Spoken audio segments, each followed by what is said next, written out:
என்னையா பள்ளிக்கூடத்துக்கு வந்த இந்த நாத்தனாருது? பின்ன ஆடு மேய்க்கிறவா, மாடு மேய்க்கிறவா, பண்ணு மேய்க்கிறவா, இவ எல்லாத்தையும் கொண்டு வந்து ஒரே இடத்துல அடைச்சா நாட்டை அடிக்காம சிங்கப்பூர் செண்டு வாசம் அடிக்கும். அங்க பாருங்க.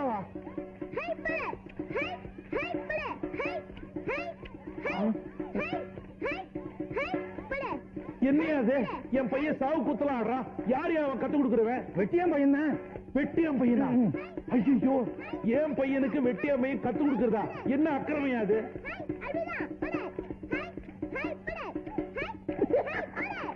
என் பையனோட உங்க பையன் ரொம்ப நல்லா ஆடுறான். வீட்டுல ஏதாவது தனியா டியூஷன் சொல்லி கொடுக்குறீங்களா? வர்ற ஆட்டத்துக்கு வயா. டேய் டேய், ஏண்டா வெட்டியாமையும் கூட சேர்ந்து கூத்த ஆடுறா? என்ன பிரயோஜனம்? நிறுத்துங்க. இவாளெல்லாம் ஒன்னா உட்கார வச்சா வாத்தியான் அவனை கேட்கணும். எங்க இருக்கிறான் அந்த வாத்தியான்? அபிஷ்டு பக்கத்திலே வராத. இனிமே நீ ஆத்துக்கே வரக்கூடாது.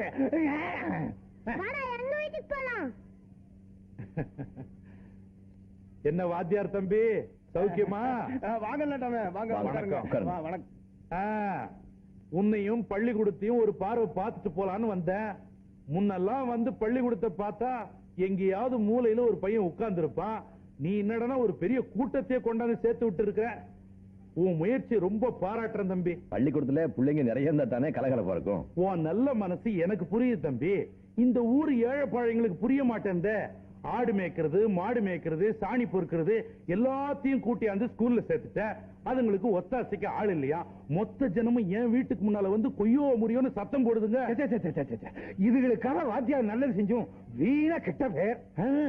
அதனால நான் என்ன சொல்றேன்னா, இந்த காலனி பசங்களை நீங்களா போய் வானு வற்புறுத்தி கூப்பிடாதீங்க. தப்பி தவறி 1-2 வந்துருச்சுன்னு வச்சுங்க, நல்ல சோத்தை போட்டு எங்கேயாவது மூலையில உட்கார வச்சிருங்க. ஏன்னா அதுங்களோட சேர்ந்து நம்ம பசங்களும் கெட்டுக்கூடாது பாருங்க. அதான் சார், இது கவர்மெண்ட் பள்ளிக்கூடம். இங்க எல்லா ஜாதியும் ஒண்ணுதான். நாயுடு பையன், ரெட்டியார் பையன், ஐயர் பையன், வெட்டியாம் பையன் தனித்தனியா ஜாதி வச்சு உட்கார வைக்க முடியாது. அப்படி செஞ்சா அது சட்டப்படி குற்றம். என்னப்பா பெரிய சட்டம்? யாரோ 4 பேர் ஏசி ரூம்ல உட்கார்ந்துகிட்டு சட்டத்தை போட்டுறாங்க. இங்க நாங்க எல்லாம் கடந்த அவஸ்தைப்படுறோம். இங்க இருக்கிற பிரச்சனை அவங்களுக்கு எங்க தெரியுது? தம்பி, கிராமம்னா 1000 மேடு பள்ளி இருக்கத்தான் செய்யும். அத நாங்க தான் எதமா பதமா சரி கட்டிட்டு போறோம். அப்பதான் இந்த கிராமம் ஒரு கட்டுப்பாட்டுக்குள்ள இருக்கும். நீங்க ஏதோ நல்லது செய்யறதா நினைச்சுக்கிட்டு உள்ளதையும் கெடுத்துறாதீங்க. ஏயா, அவர் தான் இந்த ஊருக்கு புதுசு. நீர் இந்த ஊர்ல 15 வருஷமா வாத்தியார் வேலை பாக்குறீர். நீயாவது அவருக்கு எடுத்து சொல்லிருக்க வேண்டாமோ? இதுதான் ஒரே ஊர்ல தொடர்ந்து ஒரு வாத்தியார வேலைக்கு வைக்க கூடாது. தம்பி படிச்ச புள்ள, அதுக்கு அதிகமா விலைக்கு சொல்ல தேவையில்ல. எல்லாம் புரிஞ்சிருக்கும். நான் வரேன் தம்பி. நமஸ்காரம். நான் அப்பவே சொன்னேன், அவங்க கணக்கு வேற, நம்ம கணக்கு வேறேன்னு. கேட்டீங்களா? அந்த ஆளு தம்பி தானா புரிஞ்சுக்குவாருன்னு சொல்லிட்டு போறாரு. அதோட உள்ளர்த்தம் என்னன்னு தெரியுதுங்களா? அவங்க சொல்ற மாதிரி நாம நடந்துக்கலன்னா நாம இந்த ஊர்லயே இருக்க முடியாதுன்னு அர்த்தங்க. எதுக்கு வேணா பயப்படுறது? இந்த ஊர் கடைஞ்சலாவோ பிரசிடென்ட்க்கு எதிராவோ நம்ம எந்த காரியம் பண்ணல. நம்ம கடமை தான் நம்ம செஞ்சோம்.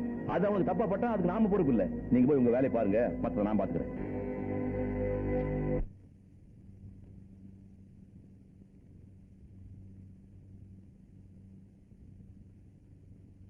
வீட்ல ஆக்கல? இல்லப்பா. 4 வீட்ல கையேந்தி வாங்கின சாப்பாடு தான் நான் வேண்டாம்ல. அப்புறம் ஏன் போடுறீங்க? இன்னைக்கு ஒரு நாளைக்கு சாப்பிட்டுக்கப்பா. நாளையில இருந்து நான் வீட்லயே ஆக்கிடுறேன். பட்டினி கிடந்தாலும் கிடப்பனே தவிர இந்த பிச்சை சாப்பாடை சாப்பிட மாட்டேன். இந்த எடுத்துக்க. தம்பி, இன்னைக்கு மட்டும் சாப்பிட்டுக்கடா தம்பி. ஒரு வேணா ஒண்ணு வேணா போ. இன்னைக்கு ஒரு நாள் சொல்ல பண்ணாதம்மா. என்ன என்ன சாப்பாடு பிடிக்கலையாமா துரைக்கு?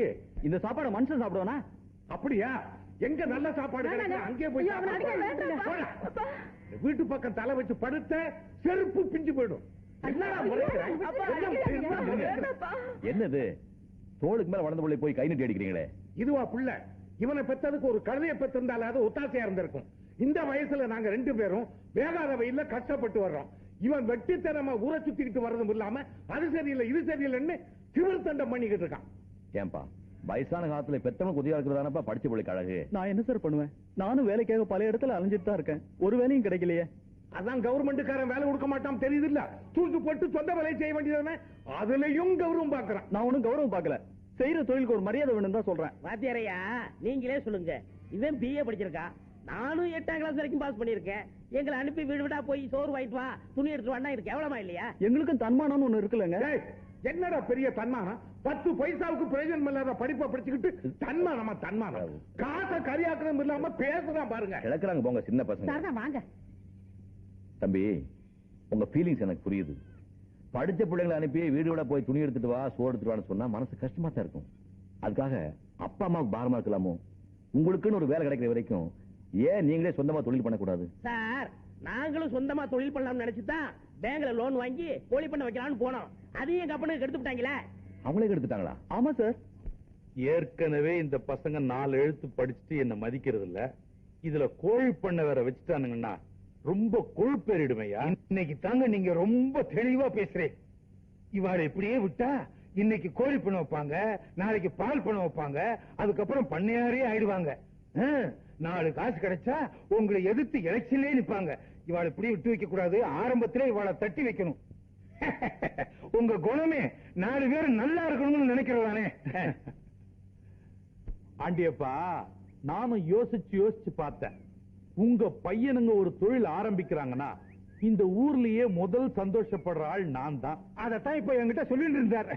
என்ன ஒண்ணு, போயும் கோழி பண்ண ஆரம்பிக்கிறாங்களே நினைக்கும் போதுதான் மனசுக்கு ரொம்ப கஷ்டமா இருக்கு. இது மத்த தொழில் மாதிரி இல்ல. ஏதாவது நோய் நொடி வந்ததுன்னு வச்சுக்க, மொத்த கோழிய செத்து போயிடும். அதுக்கப்புறம் வாங்கின கடனை அடைக்க முடியாம நீங்க கம்பி எண்ண வேண்டியது வரும். நான் தான் வந்து உங்களை ஜாமீன்ல எடுக்கணும். கோழியில இவ்வளவு விவகாரம் இருக்குன்னு எங்களுக்கு தெரியாம போச்சே சாமி. எங்க புத்திய செருப்பால் அடிக்கணும். இதுதான் உங்களுக்கும் எங்களுக்கும் உள்ள வித்தியாசம். இந்த தொழிலே வேண்டாம், அதை இப்படி கொடுங்க. கிளிக்காதீங்க. பேசாம இருக்கடா. ஐயா எதை சொன்னாலும் நல்லதுக்கு தான் சொல்லுவாரு. நீ கிழிச்சு போடல. தம்பி, என்னதான் சரி பண்ணாலும் ஒருத்தன் வளர்ச்சியை இன்னொருத்தன் தடுக்கவே முடியாது. முயற்சி பண்ணா நீங்க நிச்சயம் முன்னுக்கு வந்துடுவீங்க.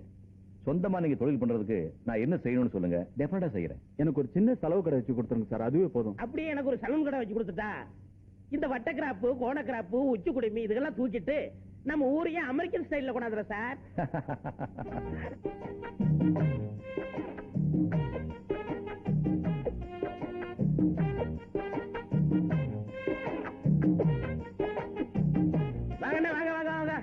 என்னடா கடையெல்லாம் போட்டீங்க?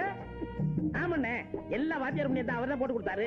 மாணிக்கத்துக்கு லேம்ப் கடை, எனக்கு கட்டிங் கடை. போர்ட பாத்தீங்களா? மைக்கேல் ஜாக்சன் முடி திருத்த நிலையம், உரிமையாளர் பேக்கர் பெல். அது என்னது பெக்கர் லொள்ளு? அந்த ஒண்ணுதானே இந்த கடையோட அழகையே கெடுக்குது. அதை தூக்கி தூர போடுற. சரி, இந்தா நம்ம பையனுக்கு முடி நல்லா வெட்டி விடு. ஹலோ, போர்ட பாத்தீங்களா? Step cutting 8 rupees, disco cutting 6 rupees, சிறுவர்களுக்கு 3 ரூபீஸ். எப்படி வசதி? இது என்னமோ இது எனக்கு எல்லாம் நல்லதுக்கு படுறதா தெரியல. இதெல்லாம் வெட்ட தெரிஞ்சவங்க எழுதி வச்சுக்க வேண்டிய போர்டு. நீ எல்லாம் குத்து மதிப்பா வெட்டுற போயிடுறாடா. இந்தா வெட்டி விடு, நாளைக்கு காசு தரேன். நோ, கடந்த அன்பை கெடுக்கும். காசு இருந்தா உள்ளவா, இல்லன்னா போயிட்டே இரு. எனக்கு ஏகப்பட்ட கராக்கி உட்கார்ந்து இருக்கு. அப்படியா? வாடா நைனா, வா நைனா. நீ ஏய், என்னைக்கு இருந்தாலும் நீ ஒரு நாளைக்கு என் குளிக்கு வந்துதாடா தீரணும். அன்னைக்கு ஒன்னு அரையும் குறையுமா புதைச்சு இந்த பெருச்சாலி மண்டை கண்ணையும் காதையும் நாய் நாரி பிச்செடுத்து போக வைக்கிறேன்டா. வாடா. ஏண்டா எங்களை அவமானப்படுத்தணும்னே இப்படி எல்லாம் செய்யறீங்களாடா? பிடிக்கலன்னா சொல்லுங்கடா, நாங்கெல்லாம் ஊரை விட்டு போயிடுறோம். நீங்க நிம்மதியா இருங்க. சாமி, உங்களை நம்பித்தான சாமி நாங்கெல்லாம் இந்த ஊர்ல வாழ்ந்துகிட்டு இருக்கோம். நீங்களே போறோம்னு சொன்னீங்கன்னா எப்படி? பின் என்னடா, உங்க பசங்க எல்லாம் சேர்ந்து கடை ஆரம்பிச்சிருக்காங்களா? அங்கதான் நாங்க போய் முடி வெட்டிக்கணுமா? அங்கதான் நாங்க போய் தலைவைக்கு துணி போடணுமா? அந்த அளவுக்கு நாங்க ஊர்க்காரன் கேவலமாயிட்டோமா? நாட்டாம உடனே நீங்க ஒரு சலூன் ஆரம்பிக்கிறேன், நான் வந்து அங்க முடிய வெட்டிக்கிறேன். அவளுக்கு போட்டியா உருவாக்க வேண்டாமா? சாமி, இப்படி ஒண்ணு நடந்ததே எங்களுக்கு தெரியாது சாமி. சாமி, நாங்க 2 நாளா ஊர்ல இல்லைங்க சாமி. கல்யாணத்துக்காக வெளியூர் போட்டோம் சாமி. புதுசா வந்திருக்கிற வாத்தியார் பேச்ச கேட்டுக்கிட்டு அந்த உருப்படாதுங்க இப்படி எல்லாம் பண்ணிக்கிட்டு இருக்குதுங்க. உங்களை அவமானப்படுத்தின அதுகளை இப்பவே போய் வெட்டி பொலி போட்டுறேன் சாமி. வாணா நீ பிள்ளைகளே இல்லாட்டிலும் சரி, இன்னைக்கு அவங்களுக்கு ஒரு முடிவு கட்டிடுறோம். இந்த திரைப்படத்தை முழுமையாக கண்டு மகிழ உடனே டவுன்லோட் செய்யுங்கள் Raj digital TV OTT app. வருடத்திற்கு வெறும் 299 ரூபாய் மட்டும்.